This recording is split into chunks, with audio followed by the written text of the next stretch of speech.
All right, so moving right along, we're going to go right into dribbling. Dribbling is very important because as a bucket getter, we have to be able to create for not only ourselves, but for others.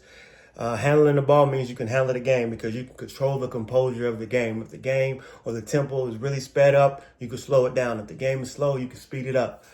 But most importantly, you can focus and have control of the ball no matter what type of defense is in front of you. And you can create and be surgical and get buckets. We handle the rock. So every day we're going to work on doing some form of handling the ball just to get our mind, spirit, and eye-hand coordination right where it needs to be, our aggression.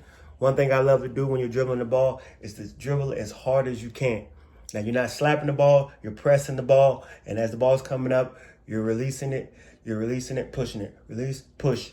And as you're dribbling, you get a good feel for the game. And the reason why I bring that up, because when it's time to play, you want to have a great combination of power and touch.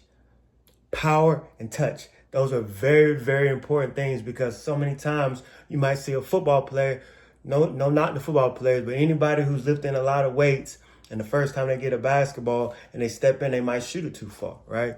So when you're dribbling, you want to make sure you have your power because you're going to need power to go by defenders, to explode, to be able to get up there by the rim. But when it's time to shoot, you want touch. So whenever you're warming up, you want to make sure you're dribbling the ball as hard as you can and being able to transition into a shot, into a pass, whatever it is. So you still have touch because when you have touch, you have control of the ball. You know what it's going to do. When you have power, think of the Hulk. Sometimes you don't have that control. So remember that. So with no further ado, here's a couple of dribbling drills to warm it up. Let's go, bucket getters.